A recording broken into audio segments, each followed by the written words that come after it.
시간을 살이다. 꿈의 도시 낭랑. 고구려와 진의 국가 간 교육이 모두 낭랑을 통해서 이루어짐은 물론이고 수세기 동안 민간의 교역 역시 낭랑을 통해서만 이루어져 왔다.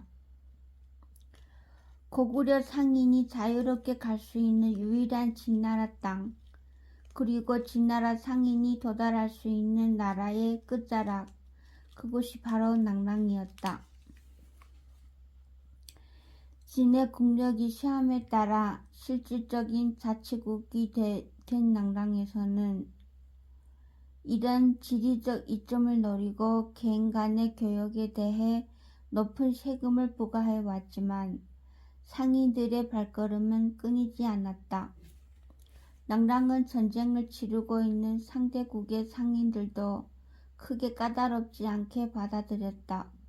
전쟁은 잠시지만 교역은 영원하다는 진리를 알고 있는 까닭이었다. 덕분에 낭랑은 어마어마한 부를 쌓았고 이는 치안, 나아가 군사력에도 영향을 주어 낭랑에 주둔하는 군사는 그 양과 질에서 주변의 중소국가들을 훨씬 상회했다. 사정이 이렇다 보니 낭랑의 관리는 본토에서 부임해 오기보다는 대부분 내부에서 충당되고 있었다. 수십 년간의 전쟁을 겪으며 여러 왕조가 흥망성쇠를 반복해 온 본토와 달리 낭랑은 단일 생적으로 이미 수백 년을 이어온 까닭에 태수의 자리조차도 대물림으로 내려오는, 말하자면 실질적으로는 독립적인 서국이 되어 있었다. 그러나 아무리 그렇다 하더라도 낭랑은 어디까지나 본토에 복속된 하나의 군인 이상 흘러들어온 본토인을 전혀 받아들이지 않을 수는 없었고 오랜 내란의 염증을 느낀 수많은 진의 유민들이 계속해서 낭랑으로 몰려왔다. 낭랑에 살 수 있다는 것은 그들에게는 꿈의 실현이 셈이었다. 낭랑의 한족들은 최하층민조차도 굶지 않았고 강제 노역에 동원되지도 않았다. 낭랑에는 수백 년간을 노예로 살아온 집단, 즉 낭랑군이 설치되던 당시부터 그 땅에서 살고 있었던 조선유민들이 넘쳐났기 때문이었다. 그런저런 까닭에 낭랑의 성문은 몰려드는 인파로 하루도 조용할 날이 없었다. 그날도 각지에서 몰려드는 상인들과 진의 유민들로 성문 앞은 북새통을 이루고 있었다. 어디서 오는 길인가? 고구려에서 온 상인이여, 무엇을 가져왔지? 옷감과 약재여. 울불일행을 쓱 훑어본 관리는 엄청난 규모에 놀랐지만 그렇기 때문에 오히려 더 수월하게 이들을 통과시켰다. 어떤 고관과 연결되어 있을지 모른다는 생각 외에도 옷감과 약재라면 지금 낭랑이 한참 필요로 하는 물건들이었다. 성문을 통과한 울불일행은 이미 계획이 되어 있었던 듯 큰 창고에 그대로 짐을 들였다. 낭랑에 들어서기 전 울불은 이미 각자 해야 할 일을 일러주었다. 여러분들은 우선 소문나지 않게 여러 민간 상인들이 보유하고 있는 철제 물건들을 구입하시오. 하지만 조심히 해야만 합니다. 누군가 대량으로 사들인다는 소문이 나면 상인들은 물건을 감출 것이고 따라서 그 값 역시 오르게 될 것입니다. 그러므로 여러분들은 처음부터 물건을 사들일 생각은 말고 우선 암암리에 팔만한 것을 보유하고 있는 자들을 알아두었다 한 달 한시에 모든 물량을 일거에 사들여야 합니다. 사람들이 모두 을불이 지시에 따라 철을 찾아 뿔뿔이 흩어진 후 저가가 걱정스러운 표정으로 을불에게 물었다. 원래 철이라는 것은 국가 간의 교육품이라 상인이 보유하고 있는 것들은 이미 재련된 물건들로 소량에 불과합니다. 이런 식으로는 수신의 군사를 양성할 만큼 충분히 모이지는 않을 것입니다. 알고 있습니다. 낭랑에 쌓인 대부분의 원철은 태수의 관리하에 있을 것입니다. 하여 저는 태수와 직접 접촉하려 합니다. 위험이 너무 크지 않겠습니까? 어차피 정상적으로는 낭랑에서 철을 가지고 나가는 것도 불가능합니다. 태수의 허가를 받지 않는 이상 아무리 많은 철을 확보한다 해도 무용지물이 되고 말지요. 그러니 위험이 크다 한들 피할 수 없는 일입니다. 을불이 말에 저가는 고개를 끄덕였다. 태수와는 어떻게 만날 생각이십니까? 생각해둔 바 있습니다. 그럼 저는 우리가 가지고 온 물건을 팔러 나서 볼까요? 그러실 필요 없습니다. 우리가 가져온 물건은 팔지 않습니다. 네? 그 물건들은 팔 것이 아니라 직접 철과 교환할 것들입니다. 을불은 길거리로 나와 지나가는 행인을 붙잡고 물었다. 낭랑에 고구려 출신이 세력가가 있어? 주대부가 있지요. 그 말고 또 누가 있어? 오로지 주대부뿐입니다. 고구려 출신으로 낭랑에서 유지가 된다는 건 하늘의 별을 따는 것만큼 어려운 일이요. 주대부니까 가능한 일이었지. 행인은 주대부라는 이름을 입에 올리는 것조차 경이롭다는 듯 그렇게 말을 하고는 걸음을 재촉했다. 을불은 주대부를 찾아갔다. 주대부라는 사람은 근동에 모르는 사람이 없을 정도로 이름이 나 있어 그의 집을 찾는 일은 전혀 어렵지 않았다. 을불이 아랫사람에게 진귀한 물건을 선물로 전하면서 멀리 고구려에서 찾아온 사람이라 고해달라고 하자 주대부는 흔쾌히 시간을 내주었다. 을불은 드넓은 저택의 별채로 안내되었다. 긴 나무 탁자를 사이에 두고 화려한 의자가 놓여 있었고 탁자 위에는 남방에서 온 듯한 이름 모를 과일이 바구니 가득 쌓여 있었다. 을불이 잠시 기다리고 있자니 풍채가 있으면서도 제법 꼬장꼬장해 보이는 증노인이 방 안으로 들어섰다. 주태명이라 하네. 고구려에서 온 다루라 합니다. 통선명이 끝나자 을불은 곧바로 찾아온 연건을 내놓았다. 주대부 어린께 부탁드릴 일이 있어 이렇게 찾아뵈었습니다. 무엇인가? 저를 낭랑태수와 만나게 해주십시오. 주대부는 껄껄 웃었다. 낭랑태수는 말이 태수이지 실제로는 한나라의 왕과도 같은 자리일세. 만나고 싶다고 아무나 만날 수 있는 사람이 아닐세. 어려운 줄 알기에 주대부 어른을 찾아뵌 것입니다. 글쎄 내게도 태수를 만나는 건 간단치 않은 일인데 하물며 일면식도 없는 이방인인 자네와의 만남을 주선할 수 있으리라고 보는가? 그리하면 어른께도 큰 이득이 있을 것입니다. 알아듣도록 설명해 보게. 저는 고구려에서 많은 양의 옷감과 약재 등을 가지고 왔습니다. 이것을 좋은 가격에 철과 바꾸어 가고자 합니다. 철? 철이라 했나? 그렇습니다. 순간적으로 주대부의 얼굴에 복잡한 표정이 떠올랐다 사라졌다. 자네 정말 고구려 사람이 맞나? 그렇습니다. 그럼 최근에 고구려 얘기를 좀 들려주세. 어디서 왔으며 그 옷감과 약재는 어디서 구했고 그 값어치는 어느 정도인지까지 포함해서 말일세.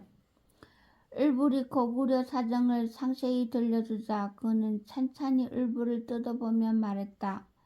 들어보니 고구려에서 온 것이 확실한 것 같은데 옷과 약재를 주고 철을 가져가겠다니 낭랑이 꼭 필요한 것을 주고 애물단지를 가져가겠다는 건데 바늘 하나를 쫓아 바다 밑도 긴다는 장사꾼이 결코 이문이 남지 않을 일을 하겠다는 말을 내가 어떻게 받아들이라는 것인가? 물론 다른 생각이 있겠지만 그야 자네 생각일 테고. 아무튼 그러면 내게는 무엇이 남지?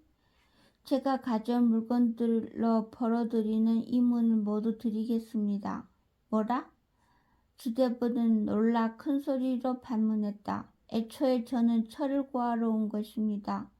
그러니 철과 교환하고 남은 이문을 모조리 어른께 드리겠다는 것입니다.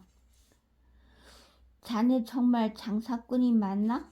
물론입니다. 그러나 어른을 통하지 않고는 태수를 만날 방법이 없고 태수를 만나지 않고서는 철을 구할 방법이 없습니다. 저는 고구려에서 가져온 물건보다는 철을 통한 이문을 더 크게 보고 있기에 이 같은 제안을 드리는 것입니다. 나더러 그 말을 믿으라는 것인가? 낭랑과 고구려는 따지고 보면 그리 먼 거리도 아닙니다. 자주 다닐 수 있으니 그 차이란 과히 크지 않습니다. 그쯤이야 포기할 수 있습니다. 최근 낭랑은 인구가 폭증한 까닭에 옷감과 약재 등의 가격이 어마어마하게 치솟았고 따라서 그 차익이 결코 작을 수 없었다. 그것을 모를 리 없는 주대부는 곰곰 생각하더니 이내 고개를 젓다. 구미가 당기기는 하지만 어찌 이토록 엉뚱한 말을 곧이곧대로 받아들일 수 있겠나? 어른께서 정 마음이 놓이지 않으신다면 제가 가져온 물건들을 어른께 담보로 맡겨두겠습니다. 제 말이 허언으로 밝혀지면 그것들 전부를 어른께서 취하면 되지 않겠습니까? 주대부는 잠깐 생각하더니 자리를 털고 일어났다. 의논해볼 사람이 있으니 하루만 생각할 말미를 주게. 다음날 을불은 고구려에서 가져온 짐을 모조리 가지고 주대부의 집을 찾았다. 을불이 가져온 물건들을 보자 주대부는 눈이 휘둥그레졌다. 을불이 말에 거짓이 없음을 확인한 주대부는 마침내 낭랑태수에게 면담을 요청했고 을불은 주대부와 함께 태수를 만날 수 있었다. 태수님을 뵙습니다. 그간 강령하셨는지요? 낭랑태수 유건의 위용은 상상 이상이었다. 문무광모들이 좌우로 늘어선 가운데 태수가 보좌에 높이 올라앉아 있는 모습은 웬만한 나라의 조정보다 당당해 보였다. 태수가 주대부를 내려다보며 물었다. 어쩐 일로 나를 보자 하였는가? 고구려에서 많은 양의 옷감과 약재를 가져온 상인이 있기에 태수님께 데리고 왔습니다. 저자인가? 그렇습니다. 태수는 을불을 흘기 쳐다보고는 물었다. 상인이 나를 보자고 할 때에는 필시 목적이 있겠지. 그래, 원하는 것이 무엇인가? 을불이 대답했다. 철입니다. 철? 예, 그렇습니다. 으하하하하하. 철이라는 말에 웃음을 터뜨리던 태수가 갑자기 눈썹을 꿈틀했다. 철을 달라고? 옷감과 약재를 주고? 바로 그렇습니다. 그걸 가져다 뭘 하겠다는 건가? 지금 낭랑에는 철이 남아돌고 있어 헐값에도 사는 사람이 없습니다. 더군다나 일반 상인이 만질 수 있는 물건이 아니니 거래도 쉽지 않습니다. 그걸 잘 아는 자가 왜 철을 사겠다는 거지? 저는 시간을 사려는 것입니다. 시간을? 그렇습니다. 비록 지금은 철이 애물단지지만 언제고 진이 안정되면 값이 크게 오를 것입니다. 그때는 제가 가진 철이 제 몫을 할 것입니다. 시간을 사겠다고? 낭랑태수는 고개를 갸웃했다. 그가 무엇을 사든 어찌 되었건 지금은 흔하디 흔한 철을 내주고 귀한 약재를 얻는 일이니 결코 손해볼 일이 아니었다. 아마도 이참에 개인 간의 거래가 통제되어 있는 철을 모아두었다가 때가 되면 고구려에서 되팔려는 장사치인 듯했다. 어딘지 그럴듯한 생각 같기도 했지만 다른 한편으로는 허황된 생각 같았다. 태수는 잠시 고민하는 표정을 지어 보이다 말했다. 생각을 좀 해봐야 할 일이다. 주대부는 잠깐 남고 그대는 물러갔다 내일 다시 들라. 부디 좋은 결정을 내려주십시오. 을불은 예를 차리고 주대부 곁에서 떨어져 나와 혼자 성을 나섰다. 필경 태수는 주대부를 비롯한 측근들과 이 문제를 논의할 터였다. 그날 밤 을불은 일행을 객잔에 남겨둔 채 혼자 거리로 나왔다. 소청을 따라 걸으며 보았던 옷감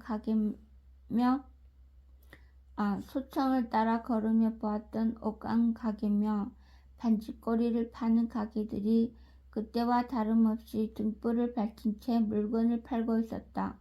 을불은 할 일 없이 몇몇 가게를 돌아다니다가 주점에 들어가 술과 안주를 주문했다. 소홍주와 오리구이. 처음 소청을 만날 때 양대부 일행이 먹던 술과 안주였다. 소홍주를 한 잔 따라 마실 때마다 소청과 어울리던 추억이 주마등처럼 떠오르다 사라지곤 했다. 어느덧 취기가 올라 주점을 나선 을불이 발걸음은 자신도 모르게 양운거의 집이 있는 쪽으로 향하고 있었다. 비록 취중이었지만 을불은 마음마저 풀어놓지는 않았다.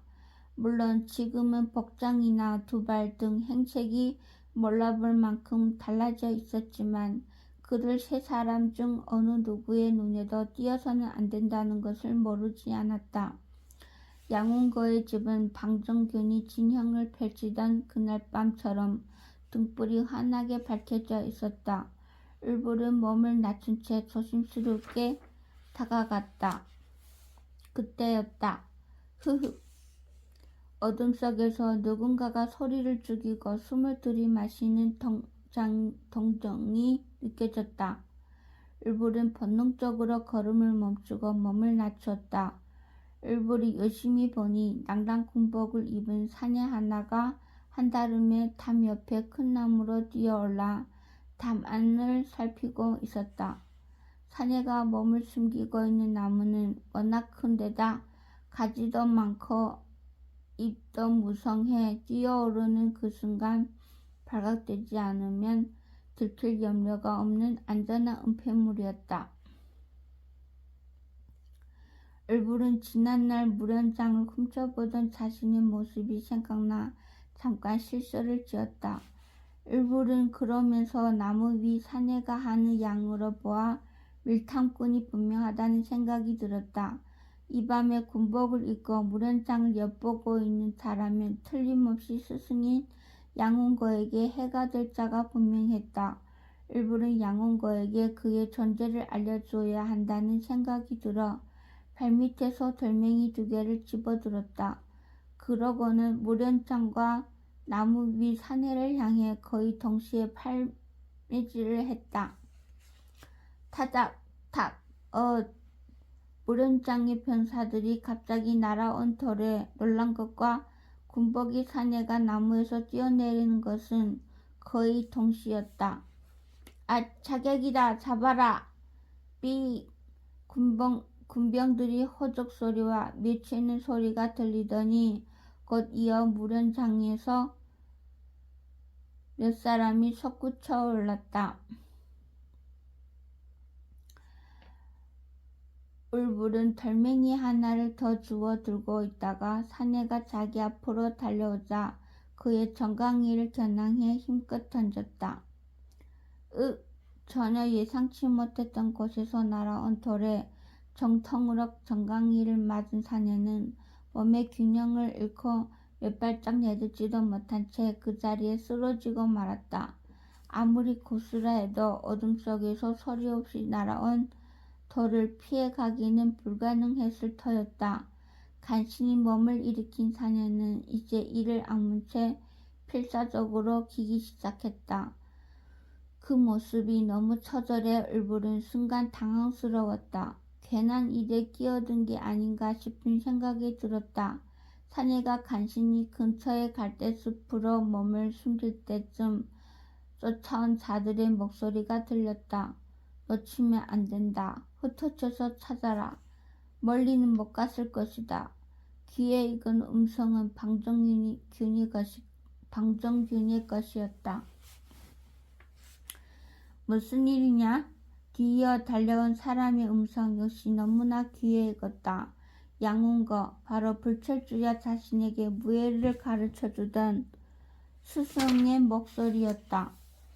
어떤 놈이 나무 위에서 뛰어내렸습니다. 놈들이 또다시 자객을 보낸 듯 싶습니다. 스승이 여기는 저희에게 맡기시고 몸을 피하십시오. 어둠 속인데 비검이라도 날아들까 걱정됩니다. 방정균이 말해 양운거는 오히려 손을 들어 모든 사람들의 동작을 정지시켰다. 멈춰라. 사위가 모두 조용해지자 그는 양팔을 어깨 높이로 올려 쫙 벌리고는 공기를 빨아들이는 듯한 동작으로 주변의 길을 천천히 훑었다. 마치 뱀이 혀를 내밀어 공기의 맛을 보고 먹이를 탐지하는 것과 같은 동작이었다. 을불은 꼼짝하지 않았다. 조금이라도 움직이면 자신이 위치가 탄로날이라는 걸 느낌으로 알 수 있었다. 자객도 같은 생각인지 섣불리 움직이지 않고 마치 죽은 사람처럼 바닥에 찰싹 붙어 숨소리조차 내지 않고 있었다. 짧은 순간이었지만 을불은 양운거의 몸의 방향으로 미루어 자객의 기척을 먼저 알아채리라고 생각했다. 그러면 그에게 달려드는 사이 자신은 이곳을 벗어나면 될 터였다. 그러나 그것은 상대를 너무 얕잡아 본 판단이었다. 타닥! 갑자기 을불 앞으로 돌멩이 하나가 날아들었다.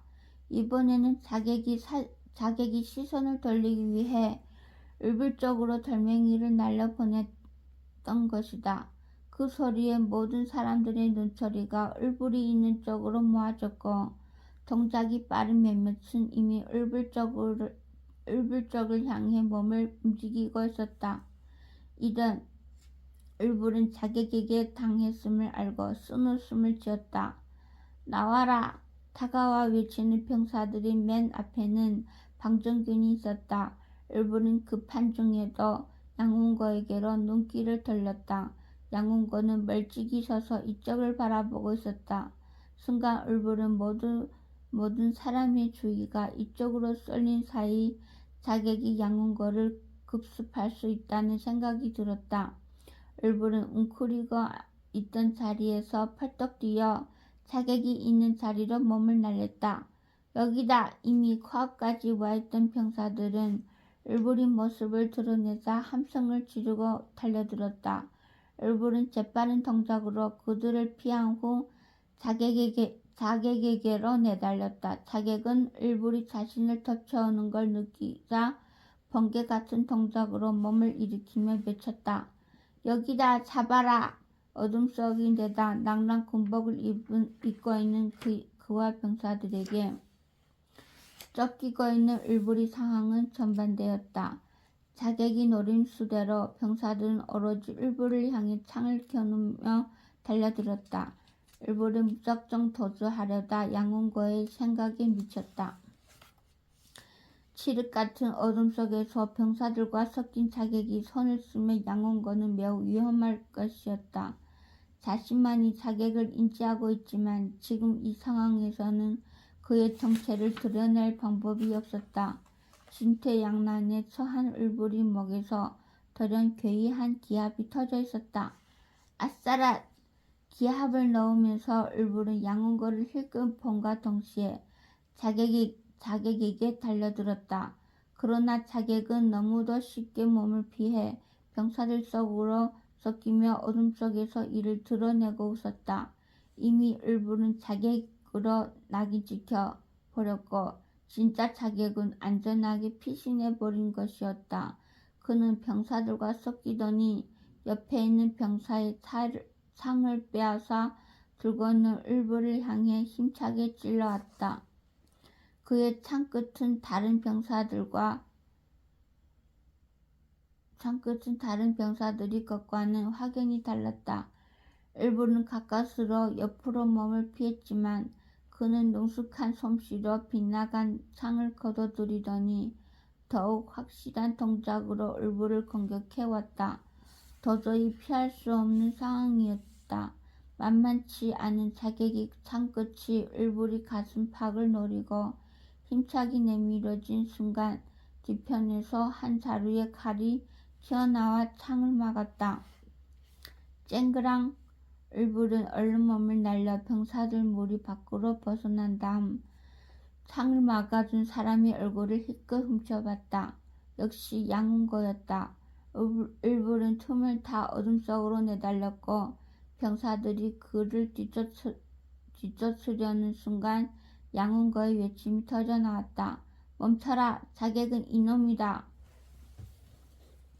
외침과 동시에 양운거의 칼이 자객을 향해 치쳐들었다. 자객은 마음을 놓고 있다 갑자기 날아든 양운거의 칼에 어깨를 베이며 창을 놓치고 말았다. 자객이 달아나려는 순간 병사들이 그를 둘러쌌고 방정균이 뛰어들며 그의 가슴을 가격했다. 자객은 쓰러지고 말았다. 놈의 얼굴을 들어보아라. 정균이 명령하자 그의 수하들이 자객을 잡아 일으켰고 누군가가 횃불을 들어 얼굴을 비춰보았다. 이놈이 수비대에 차를 팔러 왔던 백제 상인놈 아니냐? 이제 보니 이놈이 자객이었구나. 방정균이 사내를 사로잡아 무련장으로 끌고 가는 모습을 어둠 속에서 지켜보던 을불은 양운거의 눈길이 자신이 사라진 방향을 한동안 망연히 쫓아 아쉬운 미소를 지었다. 자객을 드러내 스승의 위험을 막았다는 사실도 기뻤지만 양운거가 자신이 내지른 특별한 기합 소리를 기억하고 있다는 사실에 마음이 훈훈해졌던 것이다. 무예 수련을 시작할 당시 양운거는 낭랑이들과 너무나 다른 을불의 기합 소리를 듣고 웃으며 고쳐준 적이 있었는데 을불은 위기의 순간 이 사실을 기억해냈던 것이다. 한참이나 홀로 서 있던 양운거가 집적으로 사라지는 것을 보고 을불은 깊이 고개를 숙여 인사를 했다. 숙소로 돌아오며 을불은 백제라는 나라와 자객에 대해 생각했다. 백제는 왜 스승을 노리고 있는 것일까?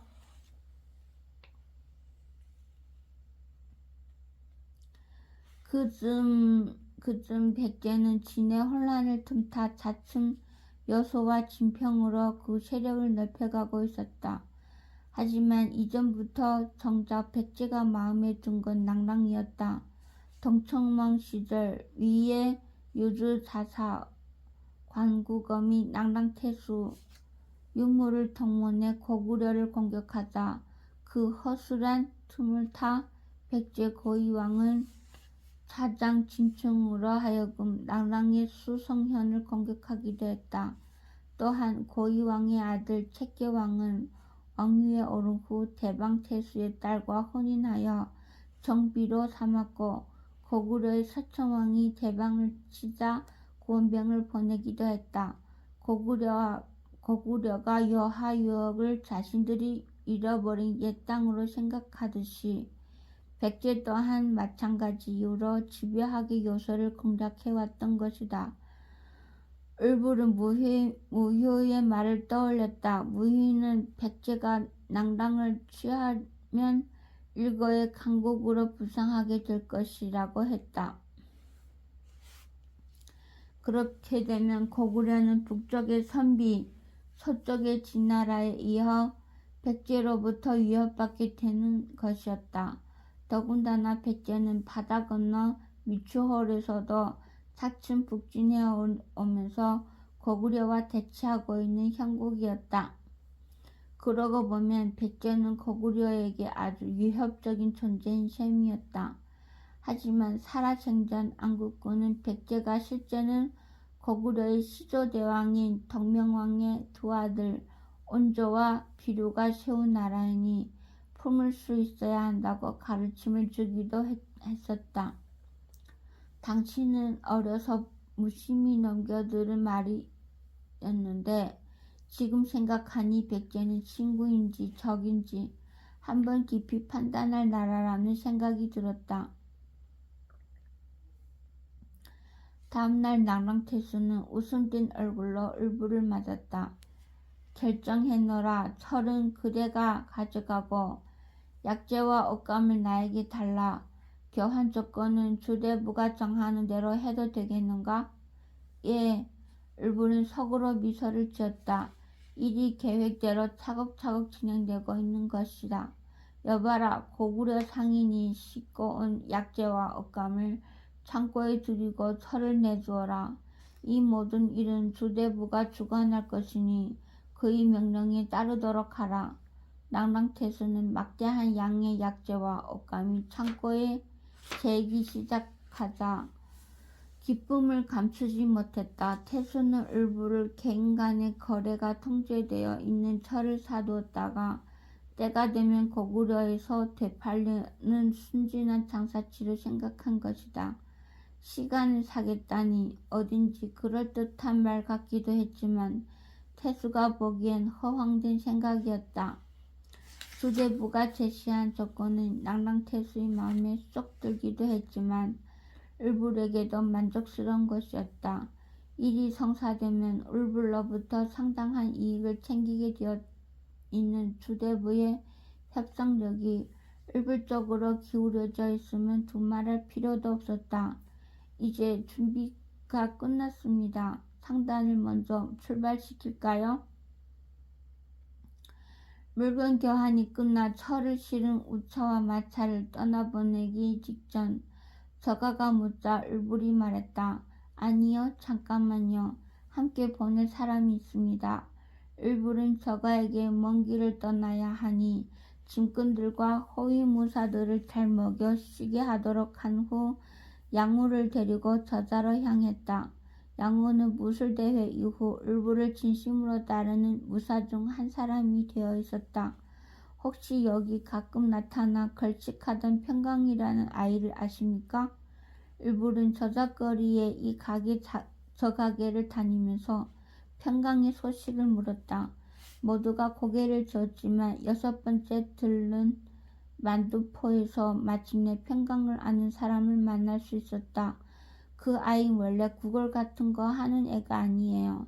한때 할아버지가 몸져 누우면서 할 수 없이 먹을 걸 구하러 다녔었지. 여주인은 그러면서 평강이 있을 만한 곳을 일러주었다. 여주인의 설명대로 급하게 걸음을 옮기자 저 멀리에서 자리를 펴고 앉아있는 평강의 모습이 을불의 눈에 들어왔다.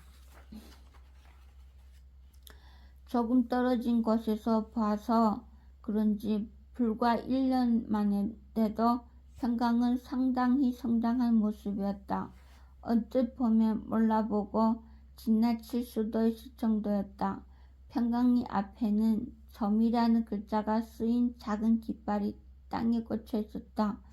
그러고 보니 평강은 진짜 점쟁이처럼 얼굴에 하얀 분칠을 한 채 태극이 그려진 헝겊을 옷에 붙이고 있었다. 이 모습을 본 을불의 입가에 빙그레 미소가 생겨났다. 점을 치려 하는데 얼마지? 제법 근엄한 얼굴로 찾아온 손님의 얼굴을 올려다보던 평강은 을불의 얼굴을 알아보는 기겁을 했다. 을불 아저씨, 평강아. 평강은 벌쩍 뛰어올라 을불을 끌어안았다. 을불 또한 평강을 힘주어 꼭 안았다. 거구려에 갔다 오신 거예요? 하하, 평강아, 너는 나보다 먼저 내 길을 알고 있구나. 그런데 이 복장은 뭐냐? 깃발하며. 제가 사실 점을 좀 치거든요. 할아버지께 배워서요. 평강이 어깨를 으쓱해 보이며 말했다. 하하, 그래? 그런데 할아버지는 안녕하시고? 을불이 물으며 평강은 고개를 들고 왔다. 왜 무슨 일이 있니? 할아버지는 돌아가셨어요.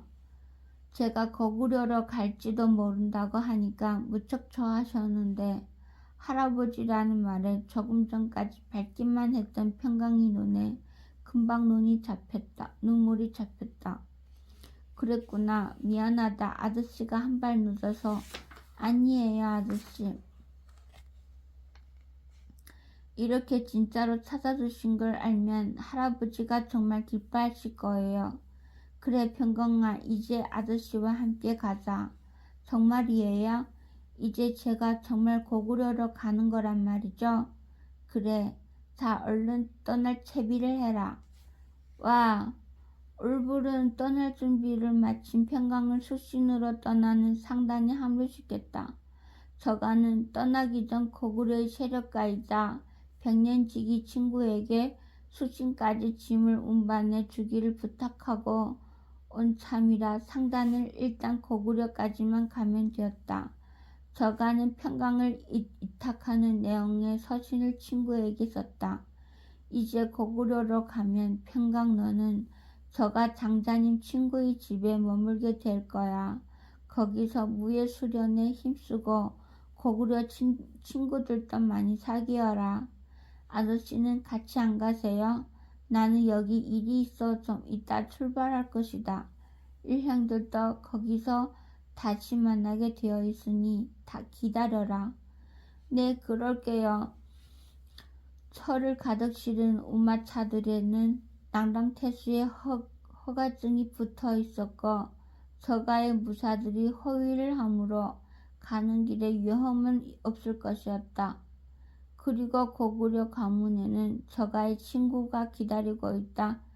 수신까지 합류하기로 했으니 걱정할 일도 없었다. 을불은 평강과 상단을 출발시킨 뒤 자신은 주대부의 집으로 향했다.